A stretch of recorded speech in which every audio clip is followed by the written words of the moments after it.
şəhərin o səs-küyündən uzaqda şəlalənin gürhacurla axan səsinə qulaq asacağım.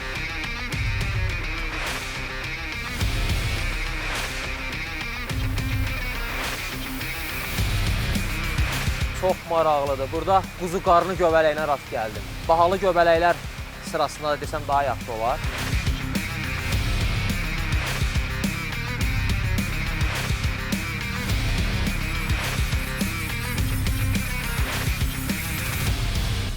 Təbiətdən nə qədər yaxın olsa, bir o qədər sağlam da var. Təbiətin ən ucqar və keçilməz guşələrinə ekstremal səyahət. Mənim macəram. Mənim macəram layihəsinin məqsədi insanlarda ekologiyaya maraq artırmaq, sağlam həyat tərzini təşviq etmək və Azərbaycanın füsunkar təbiətinə olan sevgini gücləndirməkdir.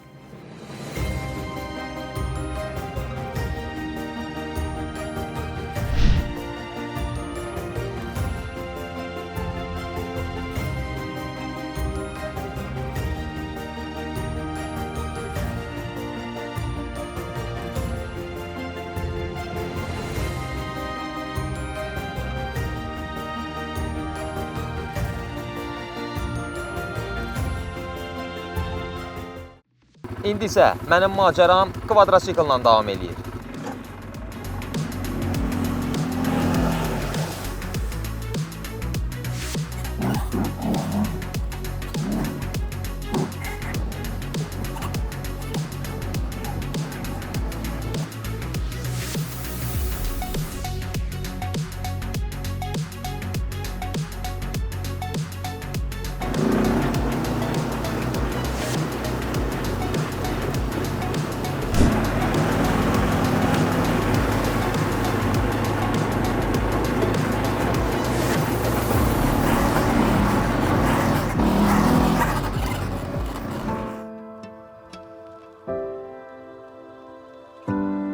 Başdaşağıl şəlaləsinə hiking yürüyüşüm davam edir. Əslində bugün bir-birindən maraqlı macəralar yaşadım. İlk növbədə fərqli bir məkanda, təbiət qoynunda yürüyüşə başladım. Daha sonra macəram kvadrosikllə davam elədi. İndi isə yenidən macəranı piyada yürüyüşlə davam edirəm və yürüyüşümüz Başdaşağıl şəlaləsinə olacaq, Oğuz rayonunda. Möhtəşəm təbiət qoynunda, dağların əhatəsində, yaşıllıqların əhatəsi ilə zəngin olan Başdaşağıl kəndinə gəldik və buradan isə eyni adlı şəlaləyə doğru təbiət yürüyüşü edirəm.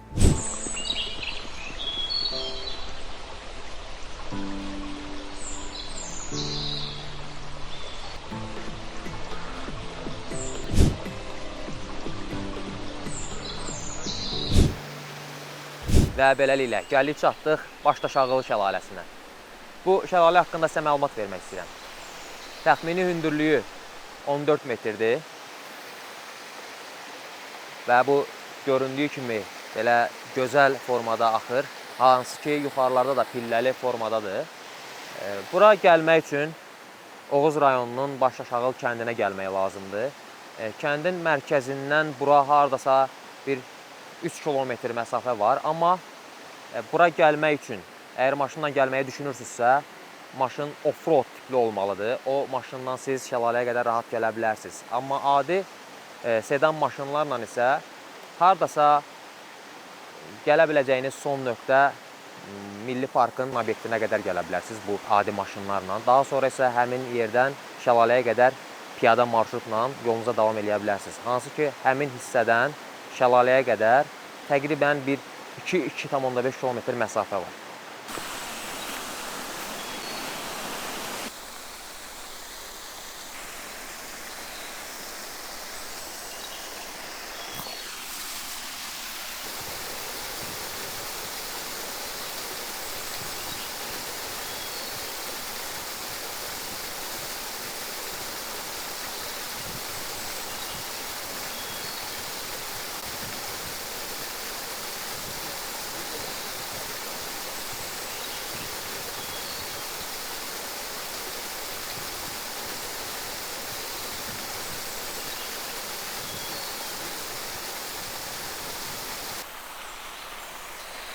Şəlalənin yuxarısına qalxmaq üçün belə bir pləkan da düzəldiblər burada.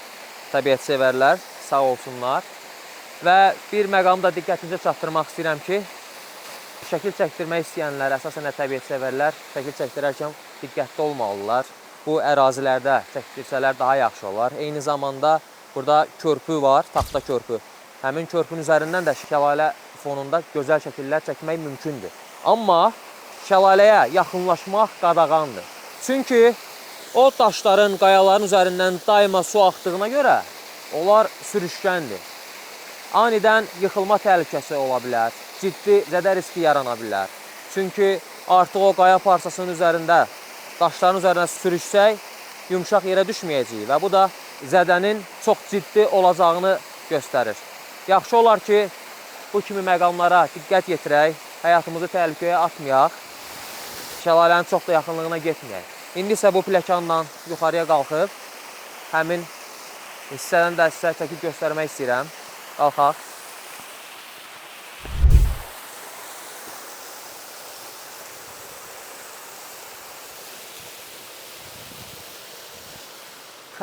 Nə gözəl. Qayalıqlarda həmişə yarpıza, giləmərciyə rast gəlmək mümkündür. İndi də ətrini o dəqiqə hiss elədim. Baxın, burada bu cürə gözəl yarpızlar var. İmkan olsa bir çay dəmləyərik. Üzərimizdə nanə də var. Dağ nanəsi, dağ nanəli, yarpızlı bir çay hazırlayarıq. Çox gözəl olar. Gözəl ətri var. Möhtəşəmdir. İndi isə bunu qoyum cibimə. Biz yarpızın faydaları haqqında çox danışmışıq. Eynən də nanə kimlər nəslindəndir. Aha. Burada da var. Oralarda da var. Gözəl, maşallah. Azərbaycanın hər yeri, eyni zamanda da Oğuz rayonu çox münbit bir torpaqda yerləşir. Gözəl ağacları, bitki örtüyü zəngindir. Bu baxımdan çox zəngindir. İndi isə bu pləkanın gələ biləcəyi son nöqtədir. Maksimum şəkil çəkdirirsinizsə, buna diqqət yetirməyiniz vacibdir. Bu əraziyə qədər gəlin. Buralara düşmək artıq təhlükəlidir. Baxın, daşların üstü sürüşkəndir. Bəzi təbiət sevərlər bir qədər də yaxınlaşmaq istəyər şəlaləyə. Yay ayında altına dayanıb çinmək istəyənlər də ola bilər, amma bu çox təhlükəlidir. Xahiş edirəm, bura gələrkən bu məqamlara diqqət yetirin. Çox yaxşı olardı bu şəlalənin fonunda bir ocaq qalayardıq, çay dəmləyərdik. Əgər imkan olarsa, bunu həyata keçirməyə çalışacağam. İndi isə bir qədər fasilə edib şəlalənin bu gözəlliyini seyr eləyəcəm. Özümə lazım olan enerjini toplayacağam. Onsuz da təbiətdə gəzərkən o qədər müsbət enerji alıram ki, yorulmaq da yadıma düşmür. Necə deyərlər, şəhərin o səs-küyündən uzaqda şəlalənin gürhagürlə axan səsinə qulaq asacağam.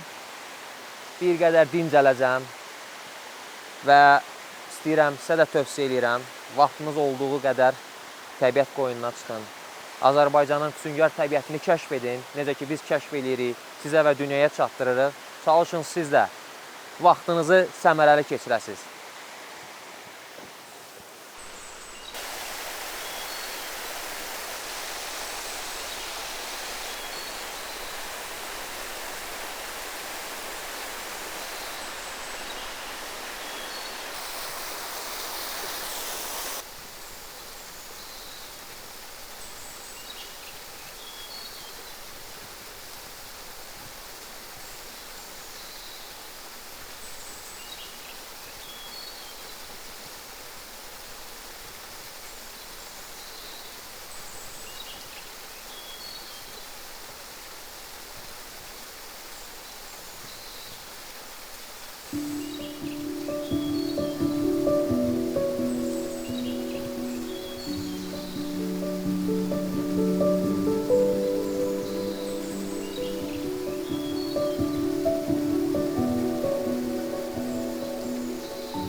Böyük Qafqaz sıra dağlarından gələn bu sudan götürdük. Çay dəmləyərik. Aha. Çox maraqlıdır. Burada quzu qarnı göbələyinə rast gəldim. Bahalı göbələklər sırasında da desəm daha yaxşı olar. Çünki onu belə bahalı eləyən faydalı tərəfləridir. Belə meşədə, yabanı halda yetişir. Eyni zamanda bu da qiymətinə təsir göstərir. Baxın, biri buradadır. Biri buradadır. Nə gözəl.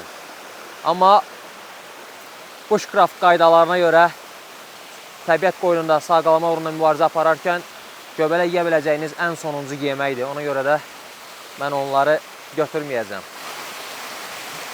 Baxmaq elə kifayətdir. Bax, burada da var. Biri burada, biri burada. Çox gözəl, münbit bir yerdir bu şəlalənin ətrafı. Maşallah. Bəlkə də bir qədər gəzsək daha hansı bitkilərə rast gələcəyi çox maraqlıdır.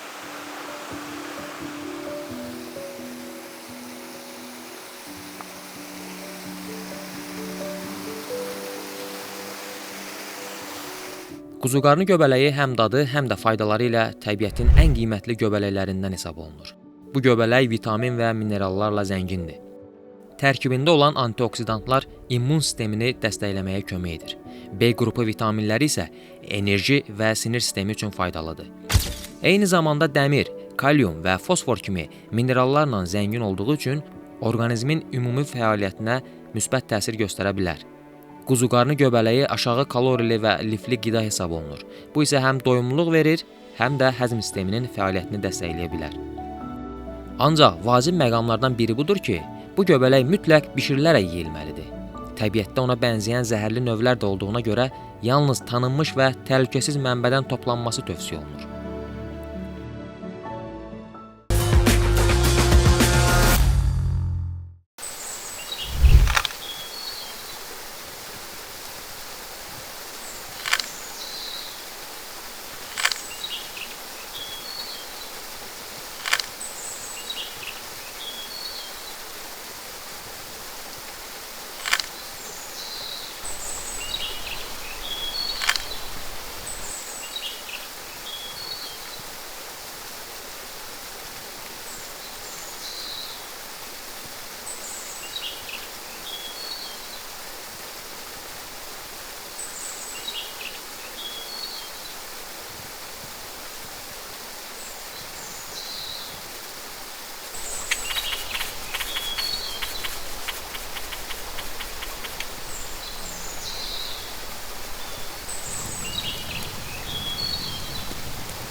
Və dağlardan tapdığımız dağ nanəsi və dağ yarpızını da bu suyun içine atacağım. Gözəl bir çay olacaq. Təravətli.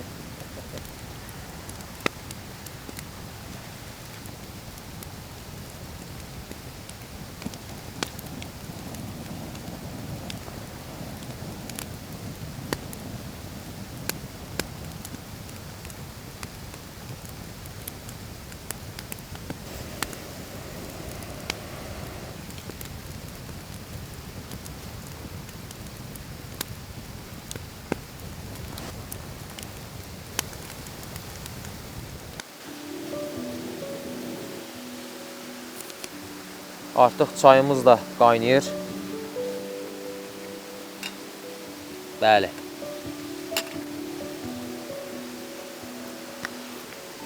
Nanəli yarpızlı çayımız hazırdır. İndi onu süzüb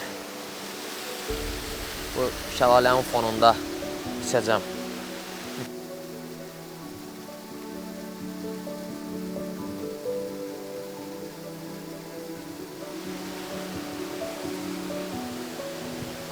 Bambuk stəkanımızda.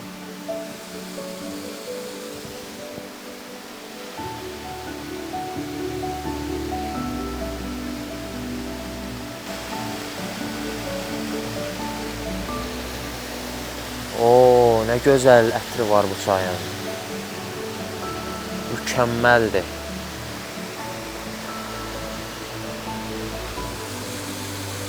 Ay ay ya.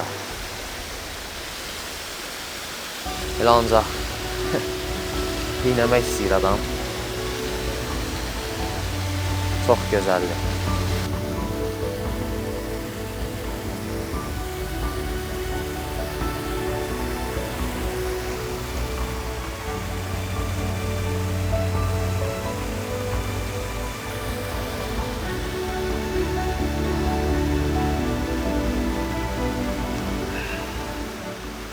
Əladır.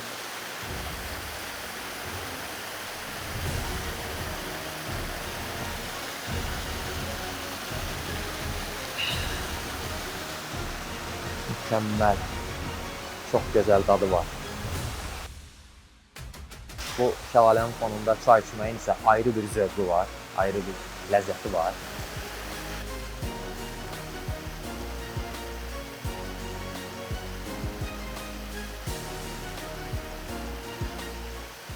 Mənim macəram burada bitir. Amma təbiətin verdiyi enerji mənimlə qalır. Çünki bilirik, təbiətə nə qədər yaxın olsaq, bir o qədər sağlam qalarıq.